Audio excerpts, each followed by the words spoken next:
सीधे जगदलपुर लिए चलते हैं, जहां पर सीएम विष्णुदेव साय सभा को संबोधित कर रहे हैं।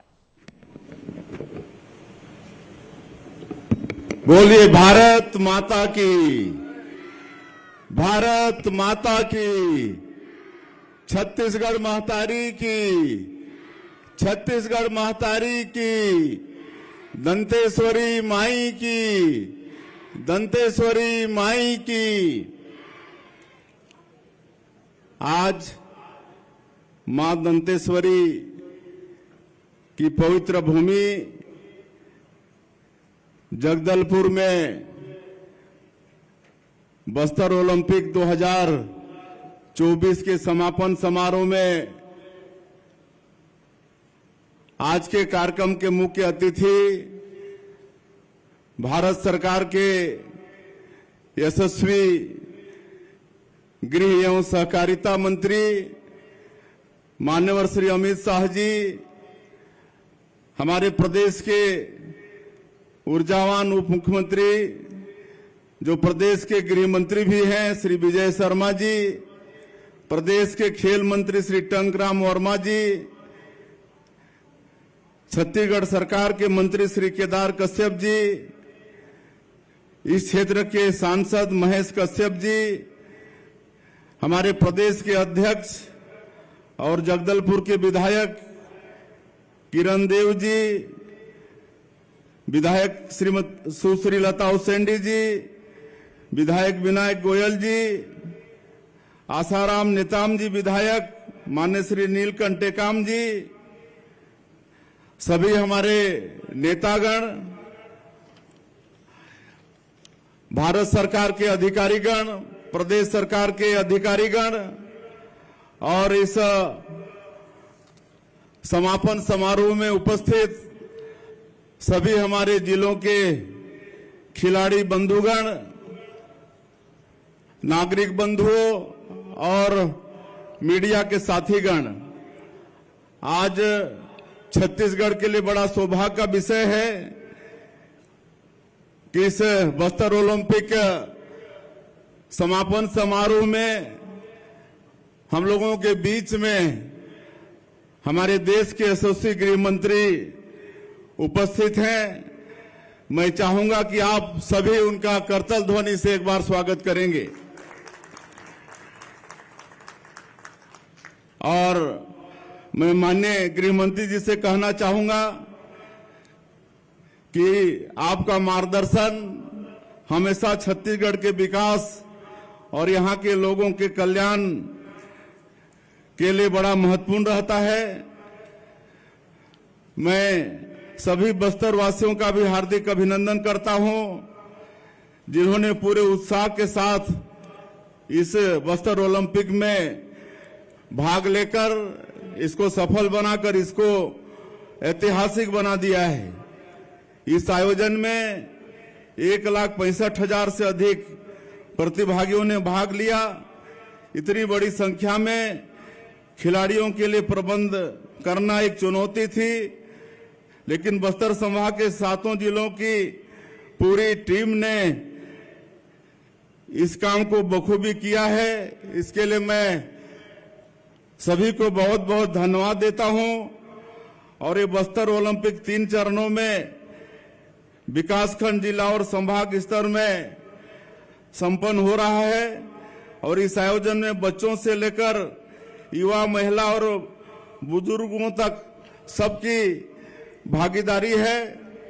बस्तर ओलंपिक में बच्चों ने, युवाओं ने उत्साह से हिस्सा लिया है और बुजुर्गों ने भी इन खेलों का आनंद लेकर अपने बचपन और स्कूली जीवन की यादें ताजा की हैं। मुझे यह कहते हुए गर्व की अनुभूति हो रही है कि बस्तर ओलंपिक के माध्यम से हमने इस अंचल के युवाओं की ऊर्जा को खेल के माध्यम से एक सकारात्मक दिशा में ले जाने में सफल रहे हैं। इस आयोजन के माध्यम से हमने युवाओं को शासन प्रशासन से जोड़कर विकास के कामों में सहभागी बनने की ओर उन्मुख किया है। आज जब लाखों युवा इस ओलंपिक में भाग लेते हैं और अपनी ऊर्जा को खेलों में लगाते हैं, तो यह हमारे लिए एक सुखद संकेत होता है। यह हमें विश्वास दिलाता है कि बस्तर की युवाओं की क्षमता और उनकी शक्ति को अगर सही दिशा में प्रेरित किया जाए तो विकास और खुशहाली का रास्ता कोई रोक नहीं सकता है। यह ओलंपिक में शामिल खिलाड़ियों ने यह संदेश भी दिया है कि बस्तर में बदलाव की बयार चल पड़ी है। हम जानते हैं कि नक्सलवाद का समाधान केवल पुलिस कार्रवाई से नहीं बल्कि शिक्षा, खेल, रोजगार और सकारात्मक अवसर प्रदान करने से होगा और बस्तर ओलंपिक इसका सबसे बड़ा उदाहरण है। इस आयोजन के माध्यम से हमने न केवल बस्तर के युवाओं की छुपी प्रतिभा को देखा बल्कि उन आत्मसमर्पित भाई और बहनों की प्रतिभा को भी देखा जिन्होंने हिंसा की माओवादी विचारधारा को छोड़कर मुक्त धारा में वापसी की है। आज आपके चेहरों पर जो मुस्कान है वह एक खुशहाल और शांतिपूर्ण बस्तर का प्रतीक है। माओवादी हिंसा से प्रभावित दिव्यांगजनों ने भी इन खेलों में हिस्सा लिया है। उनकी हिम्मत और जज्बा ने दिखा दिया है कि बस्तर के लोग कभी हार मानने वाले नहीं हैं। बस्तर ने लंबे समय से माओवाद के दंश को झेला है। माननीय सांसद भारत सिंह कुशवाहा जी, माननीय अभय जी, मोहन सिंह जी राठौड़, मनोज तोमर जी, हमारे कौशल शर्मा जी, समस्त अतिथिगण और आप सब, लंबा हो जाएगा भाषण न देते हुए मैं सीधे सीधे बात करना चाहूंगा। आज आपके इस ग्वालियर के अंदर एक ऐतिहासिक रूप से खास करके साइंस की दुनिया का एक अनूठा संग्रहालय का शुभारंभ हुआ है। मुझे इस बात की प्रसन्नता है, हमारी भूगर्भीय हलचल के साथ पृथ्वी की उत्पत्ति कैसे हुई, पृथ्वी की उत्पत्ति के साथ साथ बाकी घटनाओं में धीरे धीरे करके ये जो जनजीवन दिखा है, ये जनजीवन कैसा हुआ इसका थोड़ा संवाद करेंगे। मेरे सामने सारे विद्यार्थी बैठे हैं। ओपन माइक कहीं है क्या, दे सकते किसी को? किसी के पास है कॉर्डलेस? अच्छा ये बताओ कि चंद्रमा और पृथ्वी का दोनों का संबंध है, तो चंद्रमा की उत्पत्ति किस तरह से हुई, कोई बताएगा अपने में से?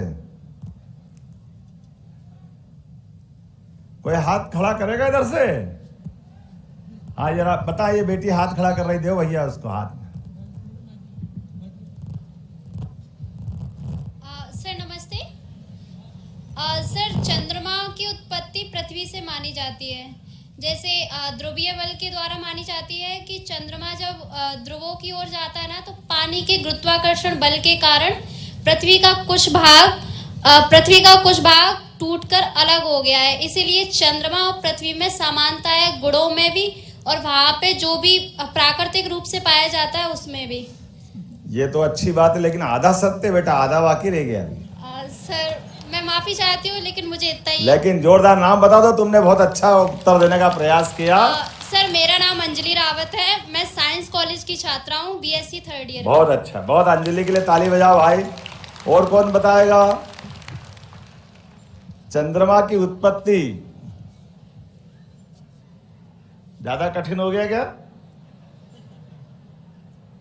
चलो मैं ही बता देता हूं। जब पृथ्वी हमारी अपनी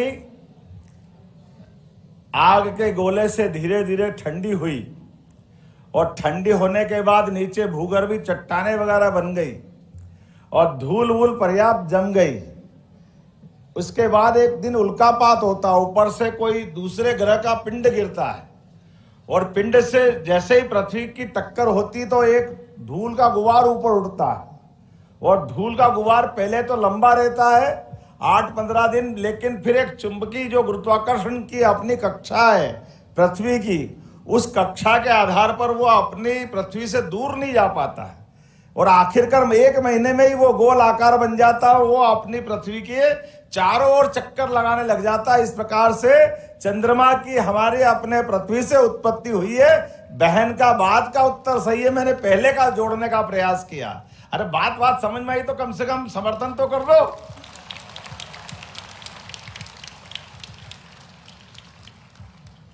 हमारे बीच में परमात्मा की दया से थोड़ा सा एक प्रश्न और पूछता हूं।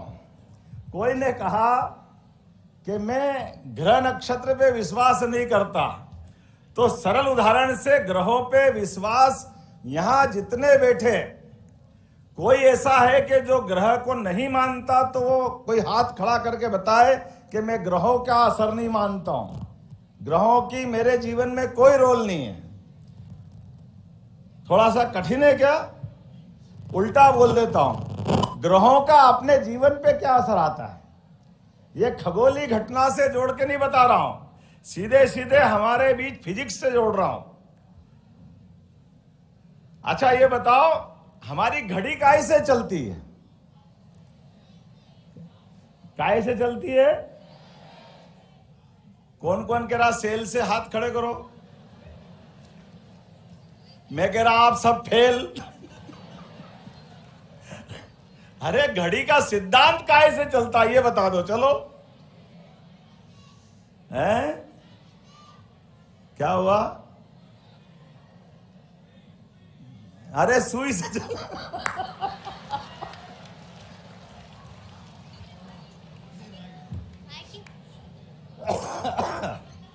कोई सुई से बताएगा, कोई सेल से बताएगा।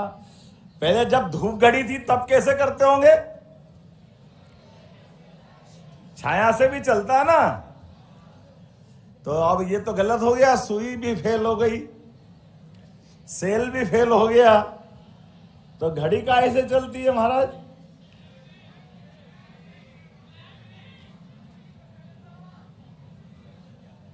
ये देखो, ये बात किनारे आई हमारे लिए। एक बात आप ध्यान देना, इस चराचर जगत में, ब्रह्मांड में कोई स्थिर नहीं है। साइंस के विद्यार्थी जानते होंगे, इलेक्ट्रॉन, प्रोटॉन, न्यूट्रॉन जो है जहां से चक्कर लगा रहे हैं, कोई अपनी जगह रुका हुआ नहीं है। ऐसे ही पृथ्वी भी चक्कर लगा रही है। किसके लगा रही है? देखो, आपको मालूम तो था, तो चक्कर लगाने का उसका समय नियत है ना, एक अपने आप में है ना। और पृथ्वी दो तरह से घूम रही है, एक तो ऐसे घूम रही है और एक अपने अक्ष पे लगातार घूम रही है, जो दिन और रात की स्थिति लाती है। तो सच्चे अर्थों में घड़ी का सिद्धांत हमारा ये दो ग्रह की परिक्रमा है। तो हमारे में से कोई भी अगर ये कहे कि मैं ग्रह को नहीं मानता, तो घड़ी निकाल के फेंक दे भाई। घड़ी के बिना कोई कैसे कैलकुलेशन कर सकता है? तो मेरी बात समझ में आई है तो कुछ मेरे को लग जाएगा कि हाँ बात समझ में आई है।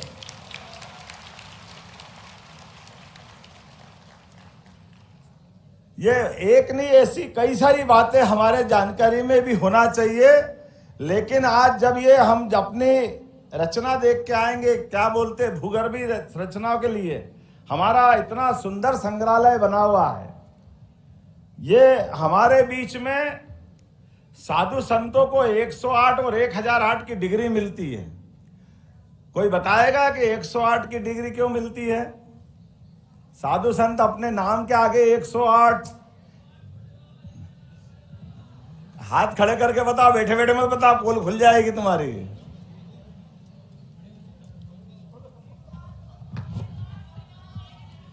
क्या हुआ? 1008 का अगर हम किधर है हाथ? बात तो बता सर। जैन सर, 108 छोटे बाबा, 1008 बड़े बाबा, ये हमारे यहाँ।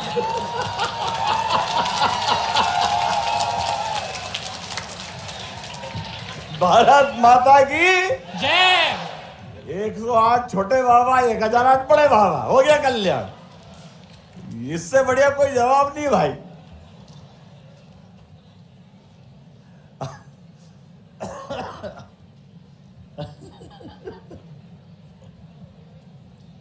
अच्छा ये बताओ, अपने में से ये थोड़ा सा ज्यादा हो गया मेरा, इसको समेटना पड़ेगा।